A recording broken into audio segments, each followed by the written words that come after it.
Oke, Pak Anies, di sini saya mewakili Nama. Ya. Perkenalkan, nama saya Dery Pratama.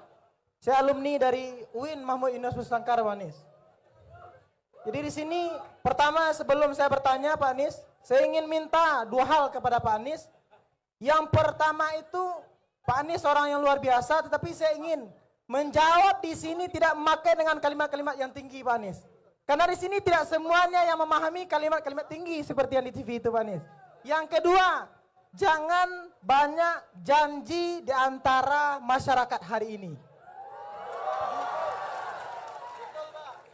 Jadi di sini pertanyaan saya, Pak Anies, pertanyaan saya mengutip daripada perkataan Tan Malaka itu.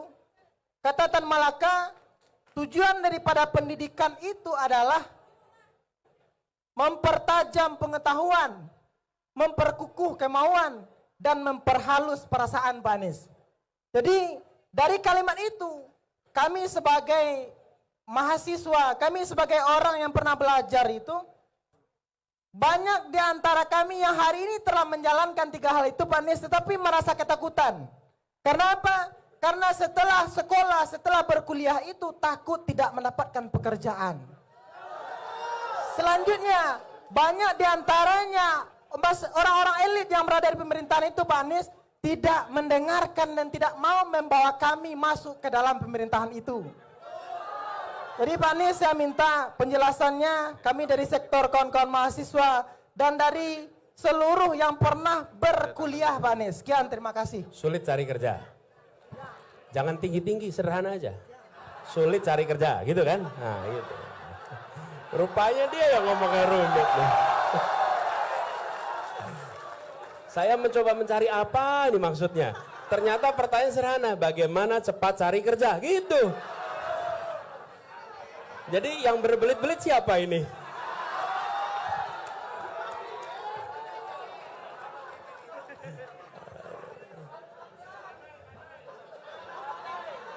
Tepuk tangan dulu, lihat tepuk tangan dulu. Ya.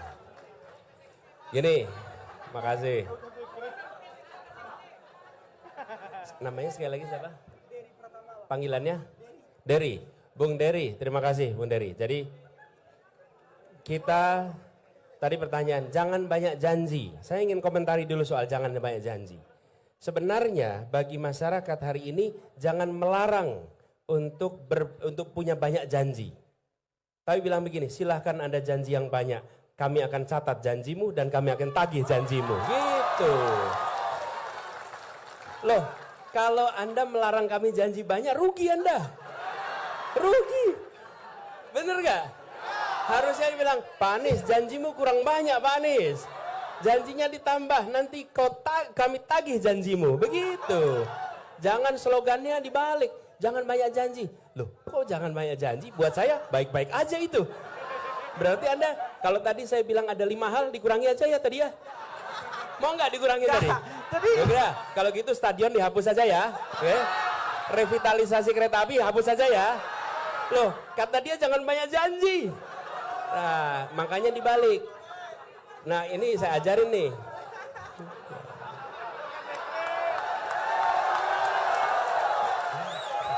Bener gak? Bener gak tuh? Jadi justru bilang begini, Pak Anies, kami rekam kalimatmu. Satu saat kami tagih janjimu. Begitu.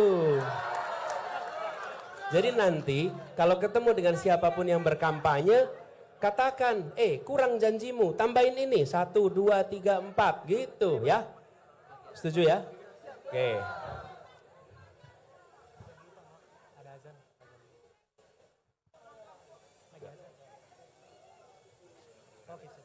Nah, lalu tadi pertanyaannya, bagaimana supaya lapangan pekerjaan? Ya betul. Tan Malaka pernah mengatakan itu.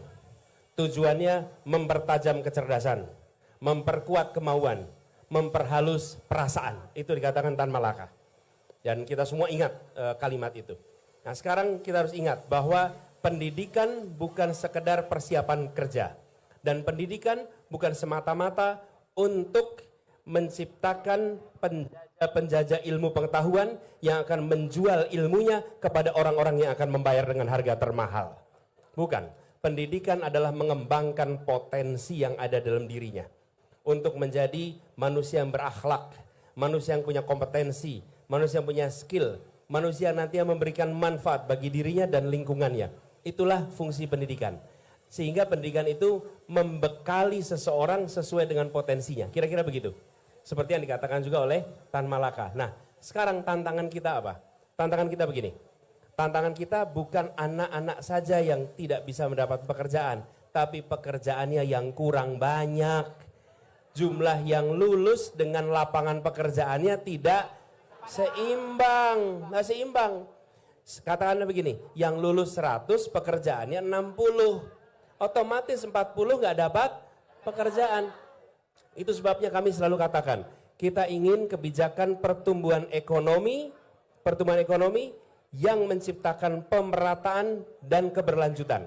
Itu istilahnya pertumbuhan yang berkualitas. Bila saya harus memilih pertumbuhan ekonomi yang tinggi tanpa pemerataan atau pertumbuhan ekonomi yang menengah dengan pemerataan, maka saya akan katakan pertumbuhan ekonomi yang menengah dengan pemerataan. Nah, pemerataan itu artinya juga kesempatan kerja. Jadi, investasi yang terjadi sekarang ini tinggi sekali. Kita lompat investasinya dari sekitar 400 triliun per tahun 2013 menjadi 1.200 triliun di tahun 2022. Lompat itu 3 kali lipat. Tetapi penyerapan tenaga kerjanya tidak meningkat. Kenapa? Karena investasinya di bidang yang padat modal. Ini yang kita ingin dorong ke depan. Investasi di padat karya dan investasi dorong untuk sektor informal mikro. Karena itu menyerap tenaga kerja banyak. Jadi dengan begitu nanti teman-teman lulus kuliah, lulus sekolah, lebih mudah dapat pekerjaan, bukan semata-mata karena mampu atau tidak mampu, tapi karena lapangan pekerjaannya tersedia, gitu. Jadi itu saya rasa bahasanya udah sederhana sekali itu untuk menjawab pertanyaan yang tadi lebih rumit bahasanya, ya. Gitu ya? Oke, siap. Oke, terima kasih Pak Anies. Oke. Jadi terakhir Bang, terakhir. Cukup.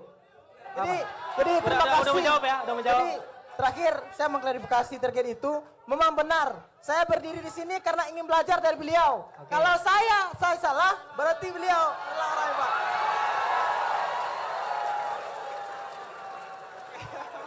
Siap, terima kasih. Oke, terima kasih Bang ya. Oke, tepuk tangan dulu. Oke, siap.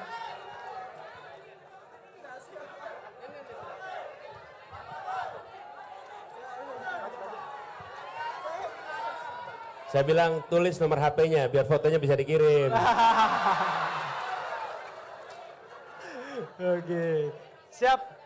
Sembari ini kita lanjutkan lagi pertanyaan dari penanya. Jadi di hari ini